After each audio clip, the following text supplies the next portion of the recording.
कल आपकी मम्मी ने आपकी फोटो दिखाई थी मुझे, बट आप रियल में तो फोटो से भी ज्यादा प्यारी हो। Thank you ma'am. कितनी प्यारी आंखें हैं तुम्हारी।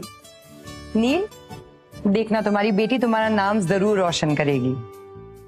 और हाँ, इसकी पढ़ाई रुकने मत देना।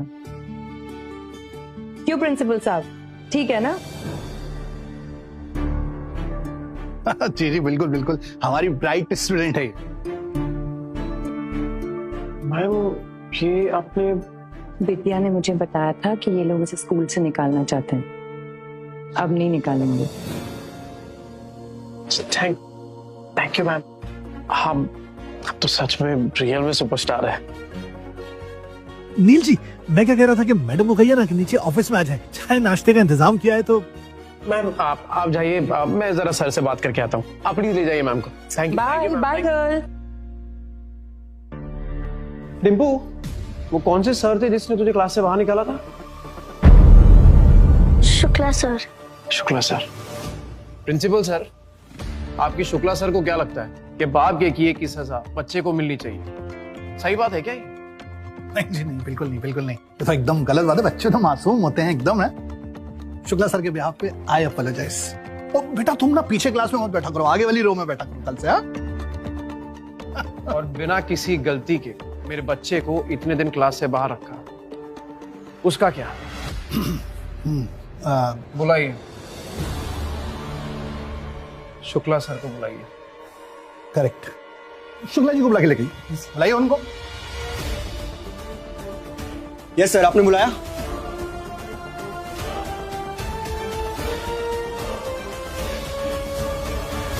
के खिलाफ है, फिर भी आपने अपनी मासूम सी प्यारी बच्ची को क्लास के बाहर खड़ा कर दिया। क्या है ये सब? मुझसे गलती हो गई। गलती हुई है तो माफी भी मांगनी पड़ेगी। हाँ बिल्कुल।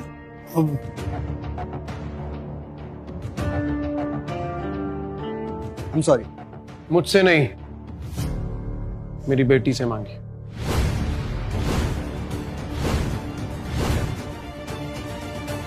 कहीं है ना? I'm sorry बेटा, आगे से मैं तुम्हें कभी पनिश नहीं करूंगा। हाँ, ये हुई ना बात। मेरे ख्याल से अब सब कुछ एकदम साफ हो गया है। अब सिलसिले को यहीं रोकते हैं, आगे बढ़ते हैं। सिलसिला खत्म कहाँ हुआ है? अब नीचे कुछ कह रहे थे ना कि अगर जरीन खान आ गई तो मैं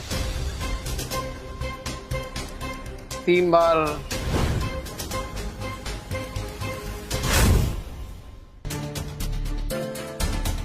बार बिल्कुल।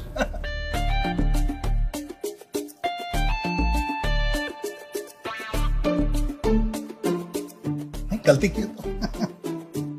अब चलते हैं। हाँ प्लीज चलो।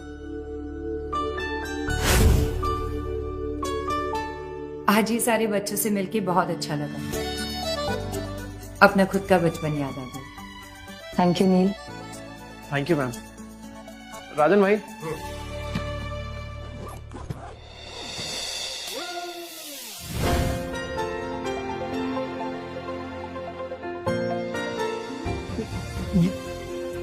इतने सारे स्कूल के लिए thank you mister Neel, thank you. Sir school की असली तरक्की तब होती है जब शिकायत और सजा के साथ साथ मदद भी की जाए। मैं भी स्कूल के लिए डोनेशन देना चाहूंगी। सूरज,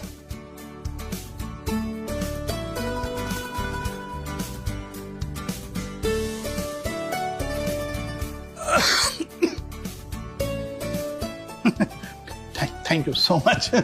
अब मुझे लगता है कि बास्केटबॉल ग्राउंड क्या, अब तो नया स्कूल ही बना डालेंगे। ये रख ले।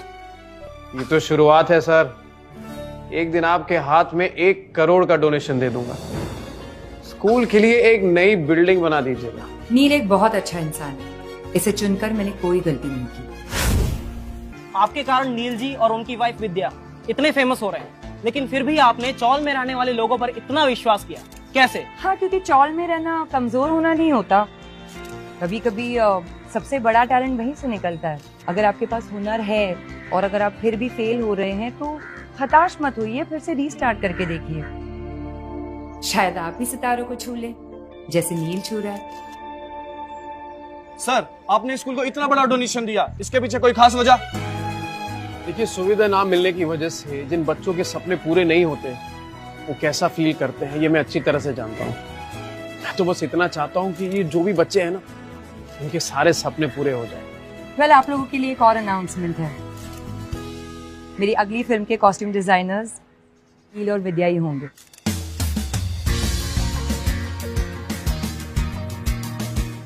Thank you.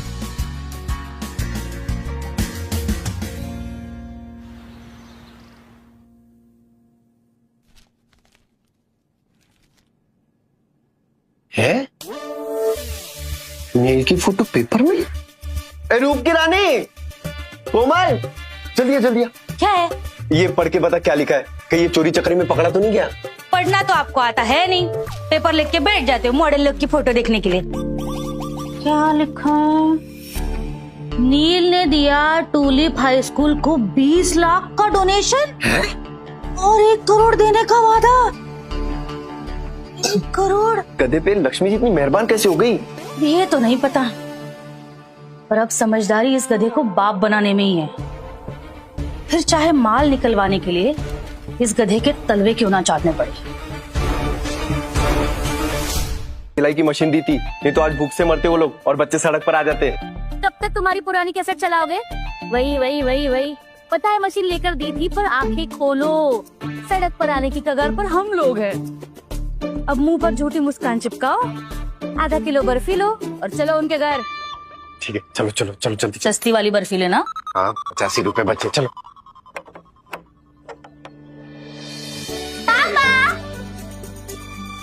आपकी फोटो देखी हमने पेपर में, बहुत अच्छे दिख रहे थे आप। Thank you. नील, मैं ना हमेशा सोचती थी कि क्या हमारे बच्चों को कभी अपने पापा पर गर्व करने का मौका मिलेगा, और देखो आज वो मौका तुमने हमें दिया, और सिर्फ अपने बच्चों को ही नहीं, मुझे भी। क्या मैं तो बस तुम लोगों के लायक बनने की कोशिश कर रहा हूँ। अरे मेरी प्यारी बहन घर पर है क्या? इनकी मुस्कान देखकर लग रहा है कि आज कुछ हंगामा करने वाले हैं ये दोनों। कहता था कोमल, विद्या ने हीरा चुना, एकदम हीरा। अरे हीरे की परख तुमसे ज्यादा ना मुझे है। नील, मैं ना हमेशा एक बात कहती थी और वो बात सच भी हो गई। तुमने ना गली गली में हमारा नाम रोशन कर दिया।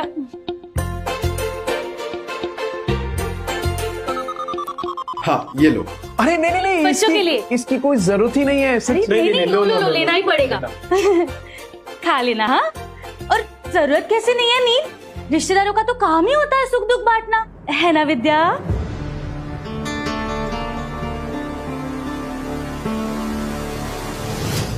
कितनी मदद चाहिए? इसीलिए बिजनेसमैन हो। हम सोच रहे थे कि आप लोगों की तरह हम भी कपड़ों का बिजनेस कर ले, तो ज्यादा नहीं, बस 20 लाख। बस 20 लाख? अचानक से इतने सारे पैसे कैसे दे पाएंगे? अरे अभी तुम लोग गरीब थोड़ी हो, स्कूल में इतना बड़ा डोनेशन किया है, परायों की मदद कर रहे हो तो अपनों की भी कर दो। जब होंगे तो क्यों नहीं करेंगे भाभी, पर फिलहाल तो हमें हमारे बिजनेस में लगाने के लिए पैसों की जरूरत है। अरे जब नील कुछ नहीं कह रहा है तू क्यों बीच में बोल रही है? एक मिनट भाभी, 1 मिनट।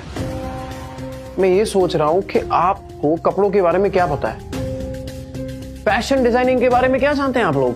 कुछ नहीं पता है। कुछ नहीं पता है, ठीक है, पर इसे कहाँ पता था? इसने भी तो यहाँ वहां से देख के ही सीखा है ना, तो हमें सिखा देगी। नहीं सिखा सकती है विद्या, ये सब चीजों के लिए टाइम है ही नहीं उसके पास। अपने फैशन ब्रांड की मालकिन है विद्या। देखा कोमल, इन गरीबों के पास पैसा क्या आ गया, भाव बढ़ गए इनके। दिख रहा है। और तू बड़ी मालकिन बनी घूम रही है ना, याद नहीं है? इन बच्चों के पास खाने के लिए पैसे नहीं थे, तब मेरे पति ने ये सिलाई मशीन दिलवाई थी तुझे। हाँ, देख रहा हूँ मैं, पैसे आती अपने कैसे बदल जाते, सब देख रहा हूँ मैं। अच्छा, अरे डिम्पू, बड़ा कुनाल को लेके बाहर जाओ, बाहर खेलो। हाँ जा।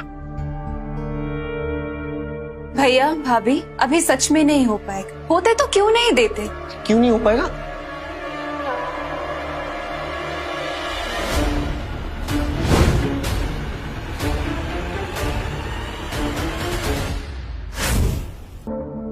और वापस लौटाने की जरूरत नहीं है। ठीक है, नहीं लौटाएंगे। नहीं, आप कह रहे हो इसलिए, पर मैं क्या कह रही थी, देखो 5 लाख में तो ना बिजनेस नहीं शुरू होगा, तो ऊपर के 15 लाख भी दे दो, उधार समझ के दे दो, हमारा बिजनेस चल जाएगा तो हम लौटा देंगे। नहीं हो पाएगा भाभी, मेरे पास और पैसे नहीं है। क्यों झूठ बोल रहे हो? नहीं, बाहर वालों को देने के लिए तो बहुत पैसे है तुम्हारे पास। सीधे सीधे बोलो ना, रिश्तेदारों की मदद नहीं करनी। गलती हमारी ही है, तुम्हें अपना समझकर बैठे थे। याद रखना, जो अपनों का नहीं होता ना, उसका कोई नहीं होता। उड़ लो जितना उड़ना है, मुंह के बल गिरोगे दोनों। जब इतनी बातें ही सुनानी है तो ये 5 लाख भी क्यों देने नील? ए, जता क्या रही है? इसकी पायल बेच के सिलाई की मशीन लेके दी थी मैंने, बताया तुझे कभी? Neel my brother, media is waiting for your interview. Interview और इसका? मीडिया वालों को इसका असली चेहरा मैं दिखाऊंगी। हटो। मीडिया वालों, सुनो सुनो, नमस्ते। मैं नील और विद्या की भाभी हूँ कोमल, और ये मेरे पति अवधेश, विद्या के बड़े भैया। हम दोनों मिलके आप सबको इनका असली चेहरा दिखाएंगे आज। हे भगवान बचा लो, मीडिया के सामने बदनामी हुई तो बिजनेस शुरू होने से पहले ही खत्म हो जाएगा। सब रिपोर्टरों के सामने हमारी बेइज्जती मत करिए ना। नील ने यहाँ तक आने के लिए बहुत मेहनत की, इसमें आपसे हाथ छोटे अंदर चल के बात कर। रुकना मत, इनसे पैसे निकालने का यही तरीका है, तू शुरू रहे। क्या आप नील गुप्ता है? नहीं, मैं नील गुप्ता नहीं हूँ, और ना ही नील गुप्ता मुझे बनना है। नील गुप्ता 1 नंबर का कमीना आदमी है। अरे भैया, नील ने मेहनती कमाई से नाम बनाया है, हैं? क्यों मिट्टी मिला रहे हो? अपन सिट एंड टॉक करते ना। हट, मैं बताता हूँ। मैं हूँ नील गुप्ता, ये मेरी बीवी के भाई हैं। और मैं उनकी बीवी कोमल। रिश्तेदार होकर बोलने के लिए बुरा लग रहा है, ये 1 नंबर का मक्कार आदमी है। भाभी, पैसों के लिए आप इतना गिर जाएगी ये मैंने सोचा नहीं था। देखिए, एक रिक्वेस्ट है आप सबसे, ये जो कुछ कह रही है ना उसे प्लीज रिकॉर्ड मत कीजिएगा। वो क्या है ना कि फैमिली का मामला है और थोड़ी खटपट तो चलती रहती है, तो जस्ट रिक्वेस्ट। सब कुछ हम सोच समझ के बोल रहे हैं। ये नील गुप्ता जैसा लालची और मतलबी आदमी, इसकी सच्चाई तो सबके सामने आनी चाहिए। अरे आप लोग खुद सोचो ना, एक दिन में, रातों रात इसका इतना बड़ा नाम कैसे हो गया? इतने पैसे कैसे आ गए इसके पास? अरे आप सोच नहीं पा रहे हो क्या? कल तक आप में से किसी ने भी इस नील गुप्ता का नाम सुना था? अरे धोखे और फरेब के पैसे हैं ये। अब मैं भी देखती हूँ ये कैसे बचेगा। अगर ये हंगामा रोकना है तो पैसे तो देने ही पड़ेंगे बच्चू।